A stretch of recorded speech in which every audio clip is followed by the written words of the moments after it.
As the chase for the Winston Cup title comes to a close, Jeff Gordon refuses to give ground to Dale Earnhardt. Today, Gordon was third, Earnhardt ninth, as the points race appears all but over.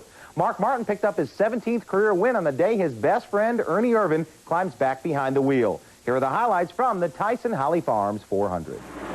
Ted Musgrave led the first 12 laps of the HollyFarms 400 before Bobby Hamilton pushed his STP Pontiac to the point, but it was Mark Martin out front when this wreck between Jimmy Spencer, Hut Strickland, and Bobby Labonte brought out the first caution of the afternoon. Mark Martin managed to keep his Valvoline forward at the point until Jeff Gordon got by just before the first round of green flag pit stops began to shake up the standings. Ernie Irvan took the lead after stops. Ernie cruised out front in his Haviland Ford for the next 35 laps. But time at the point was precious.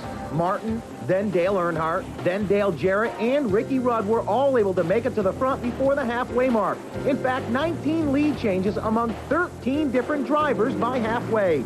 Shortly after halfway, Dale Jarrett was holding off Ricky Rudd until heavy traffic forced Jarrett to go high, and Rudd went back to the front in search of his first win of 1995. The race continued clean and green until another round of green flag stops put the pressure on the pit crews once again. With just over 100 laps to go, Rudd, Jarrett, and Earnhardt were the top three. With 80 laps to go, there were still 10 cars on the lead lap, including Jeff Gordon, who wasn't having a great day, but he was sitting a solid 8th and protecting his Winston Cup points lead.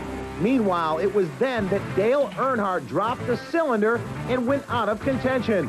After the final round of green flag stops, it was Jarrett's race to win. But he nearly lost it in traffic trying to get by Hut Strickland and Kyle Petty. That allowed Martin to reel in the 28 with Rudd right behind. With less than 50 to go, Darrell Waltrip made an unscheduled pit stop to extend his winless streak to 96.